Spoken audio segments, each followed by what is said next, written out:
Okay, so this is, well, you notice there's a typo on the top. It's actually, should be 25, but now it is 26. So this is wardiary.wikileaks.org. This is our interface to this material, a brief description of what it's about at the top. Links to our media partners. This is a video from Channel 4 as well. And then how to read these reports. Because it is not always so easy. I've described some of the gotchas involved in understanding this material. What it will tell you and what it won't tell you. And we go into quite some detail about that and the various fields you will see in the report. And then on this front page, you will also see a map. On this map are the top 1,000 kill events, the most serious events. It's not purely kill, it also, the seriousness scale is something of our own making, but it adds up the internally reported kills, both of civilians and combatants, wounded and detained. So these are the 1,000 overlaid on Afghanistan. We can pick one of these. We'll pick this one at random in Jalalabad. And we go to the report itself. Here is a unique reference ID. If you Google for this on the internet, there is nothing else that has this reference ID, not just in our material, anywhere on the internet. So you can cite this in an article, and that will uniquely refer to this. This is the region, latitude, longitude, date, type. This is a demonstration. Quite interesting. These categories are applied by the US military. All these fields here, except for the reference ID, are the fields as described by the US military. That, of course, doesn't mean they're totally accurate. That just means how they describe them. So it's a demonstration, affiliation neutral. This means it wasn't the enemy attacking or something like that. It's demonstrators. In this demonstration, 37 killed, 10 wounded in action. Now, if we go down and look at the text of the report, this marine company reports demonstration Jalalabad City. Now, you'll see here, just looking at this from a distance, you can see there's lots and lots of acronyms. I'm familiar with reading military reports, but even I don't know all these acronyms. So we have written a system to reveal what all the acronyms are. So you see up here, TF Thunder, and this is underlined. So if you move your mouse up here, you'll see TF is Task Force. And similarly for the other acronyms, ANA, Afghan National Army. For the common ones. DIA is used rarely enough that we don't expand the acronym for it, but this is Defense Intelligence Agency. And this one, United Nations Assistance Mission in Afghanistan. So you can read through this. Unfortunately, this PAX is in lower cases, doesn't expansion, but this is people. And reading through, we can see that they claim that there was some riot and a 13-year-old struck by a vehicle.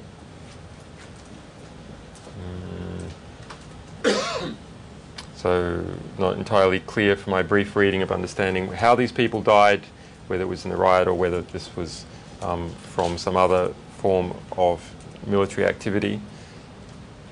And down here, we have attached a map to the report which shows you exactly where the US military say they reported. These tend to be very accurate because military units carry GPS units. It tends to be accurate to within 10 meters of the event. We can zoom out to get an idea. So this is not too far from the centre of Jalalabad, just a bit in the suburbs. You can see the terrain detail. This can often be helpful to understand where you see an event that occurs in mountainous regions or on the border regions between Afghanistan and Pakistan. Okay, so that's just one of the top 1,000 that we have placed on this map. Here's another one on the border, may even be just inside the border.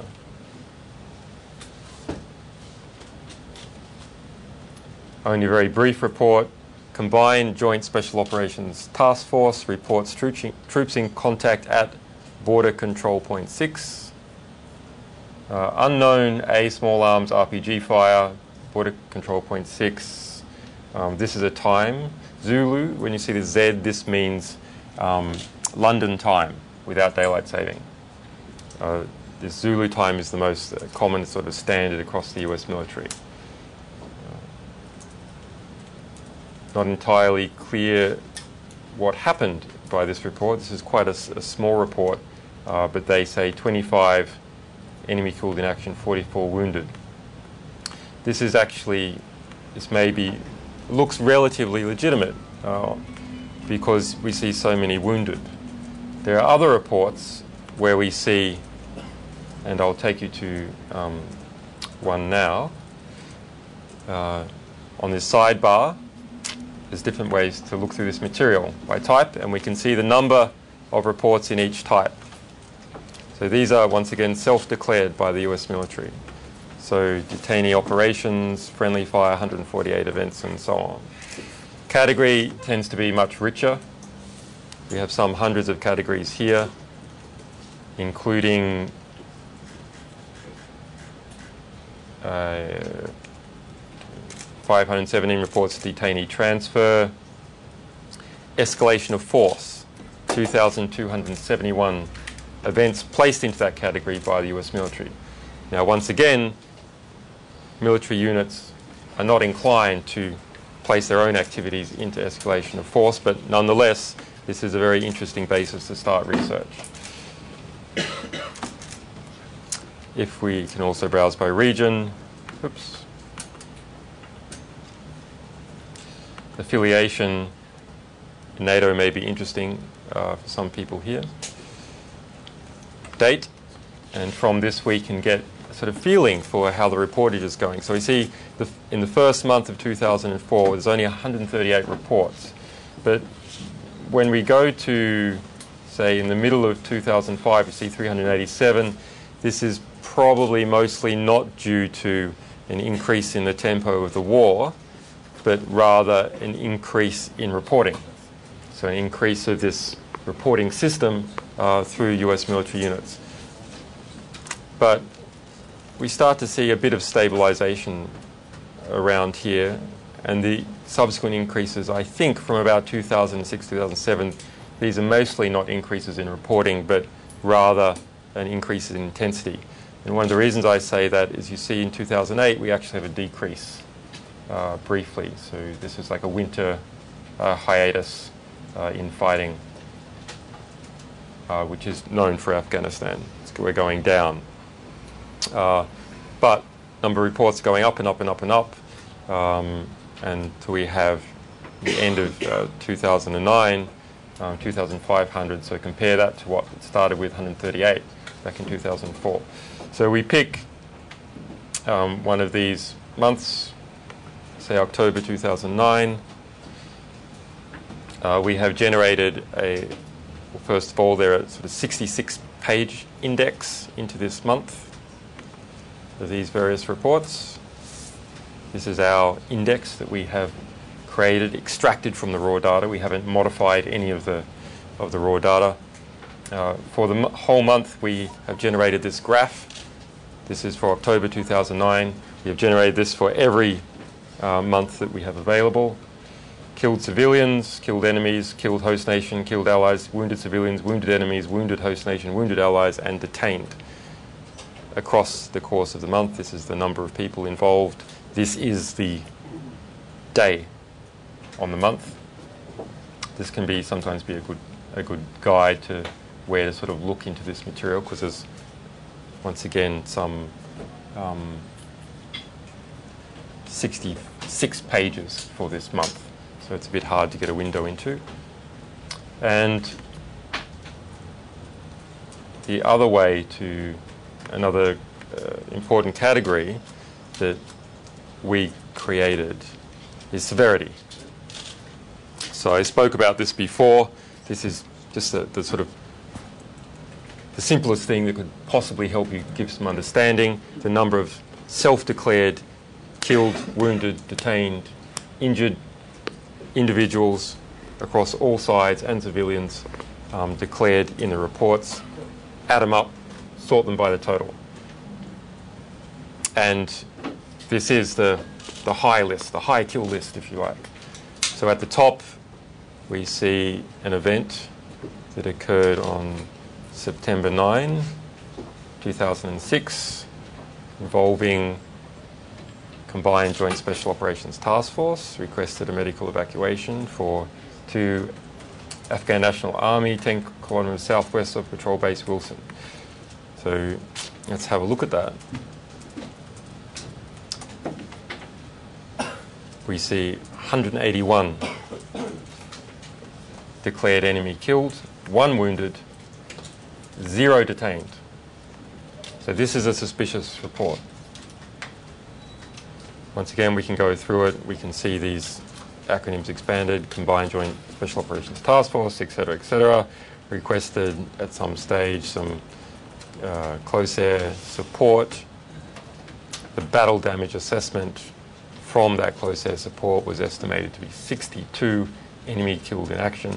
This is the AC-130 gunship, big cargo plane coming in for 3 hours, shooting guns down.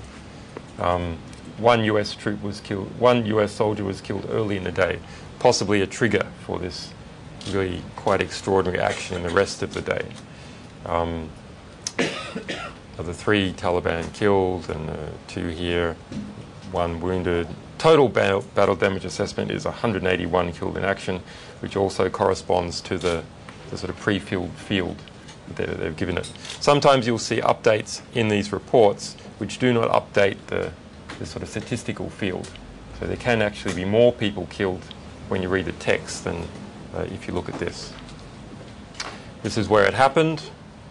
It's about 20k outside of Kandahar in a vineyard growing region.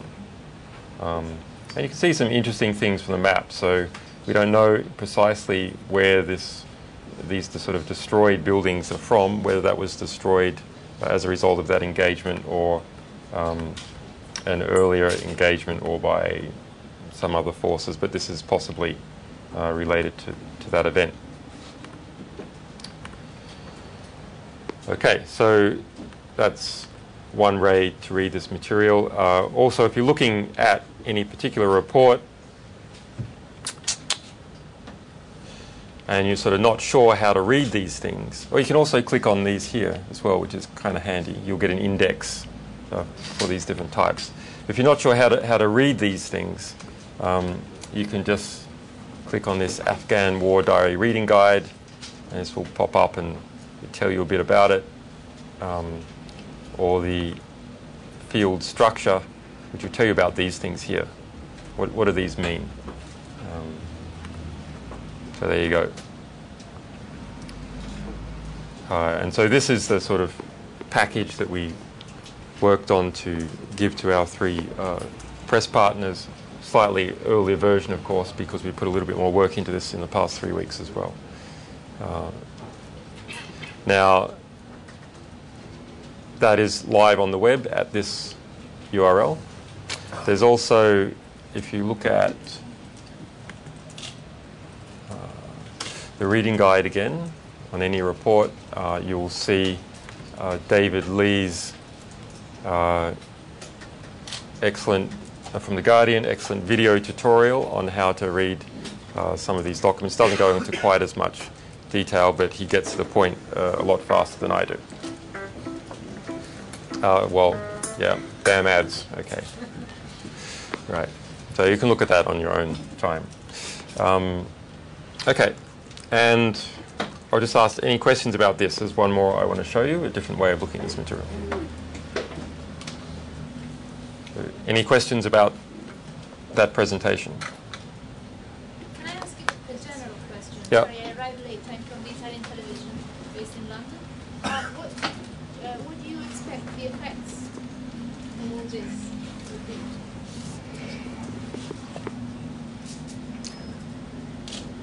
Or hopefully a deep understanding and scrutiny of the war in Afghanistan, and as a result, changes in policy about the prosecution of the war.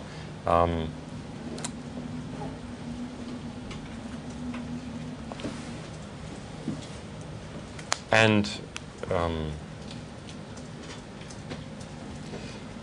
a deep consideration given by all parties into how they want it to continue, in what way. We don't really have an opinion on whether the war should stop. Of course, in an ideal world, there is no war, and every person shot is, of course, some kind of tragedy that led to this circumstance. But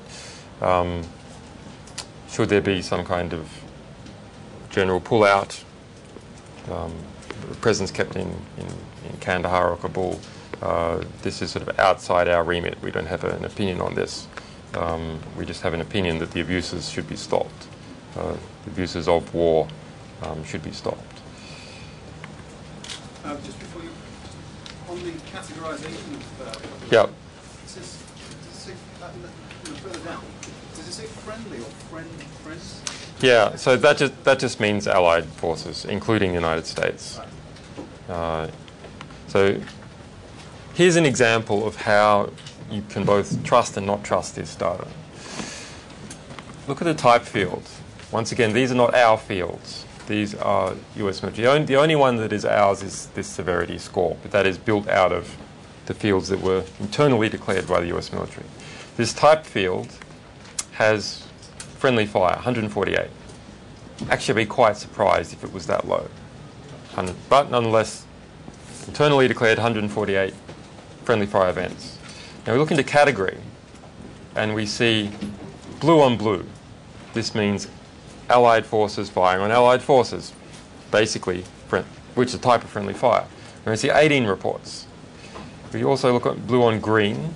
This is Allied forces attacking Afghan troops and police. 10 reports. Blue on white, Allied forces attacking civilians.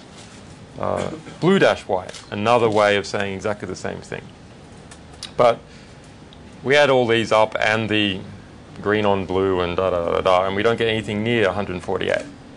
Okay, so the reports are not all categorized in the right way. Categorizations change. People don't want to categorize their activity as being some type of something that they may get investigated for. The troops are very busy, they don't bother to fill these out, etc. But it gives you something. I mean, it's something quite significant. Given that so many of the things that you talk about are civilian casualties, and yet what we see there when they talk about blue on white, yeah, the figures are so low. That's right. Does that lead you to believe there is a sort of massive attempt at deception? You know, that they simply do not want to write down anything on white. They will do everything they possibly can to conceal this.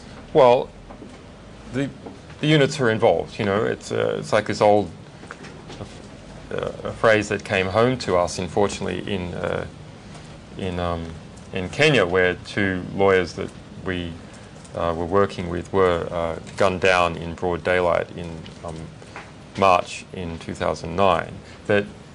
Who were investigating extrajudicial police assassinations. That murderers will commit murder to cover up murder.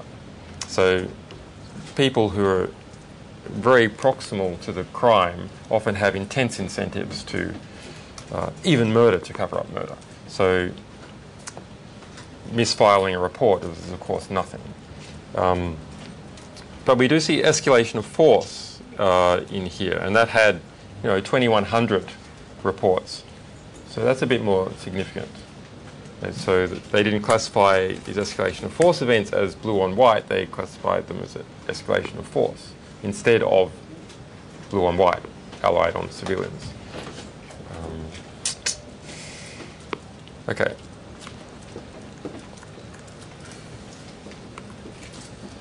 So another thing that we have done is put these all into Google Earth, and this will be probably of quite some interest to the TV stations here.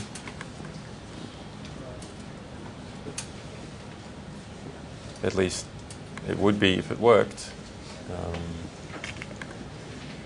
Let's see.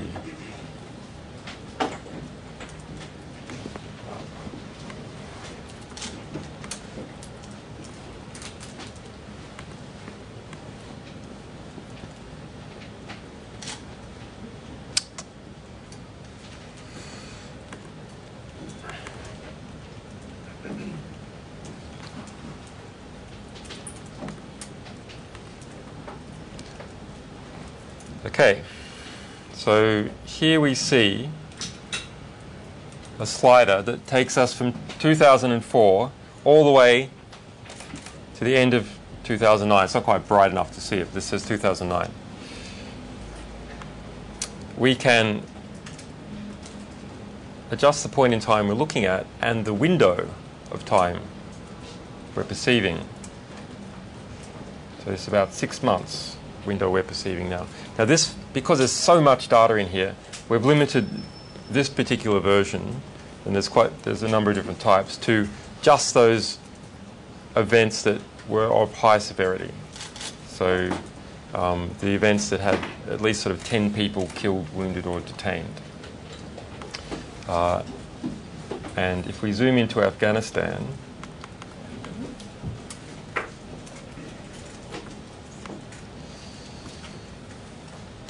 you can see these events, where they are, and we can sort of slide our perceptual window across the course of the war to see these appearing and disappearing as they occur, and you can see a real ramp up as the war goes on. And then we can see all these most significant. Once again, this is only about a thousandth of the actual data, but it is the most high scoring in the severity score. Okay. So now we can see all of them at once. There they are, structured over Afghanistan. So you can get a sort of a feel for where the most dangerous parts of this country are. Here's the border with Pakistan. We go in a little bit on this border.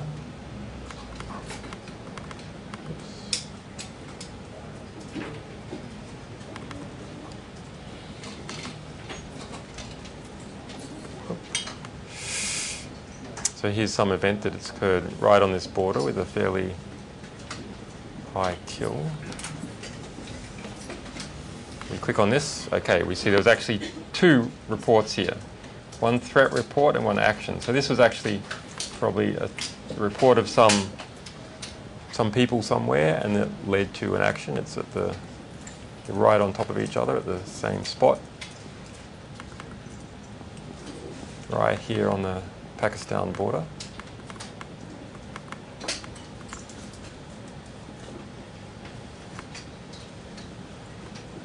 Okay, so we can click on this, and here we see the report. Unfortunately, this doesn't have the acronym expansion stuff in it that the other interface we did up did.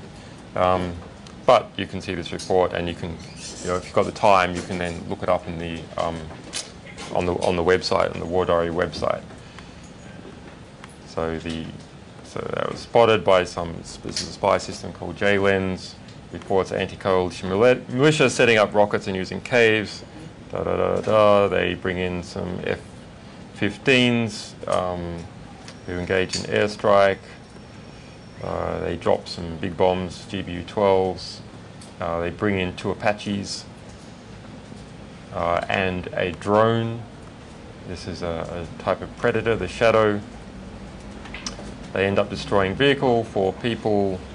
They see some flares that they believe is Pakistani military marking their positions, possibly so they don't get bombed by the US military. And the reported kills by this airstrike, 10 civilians, 55 enemy.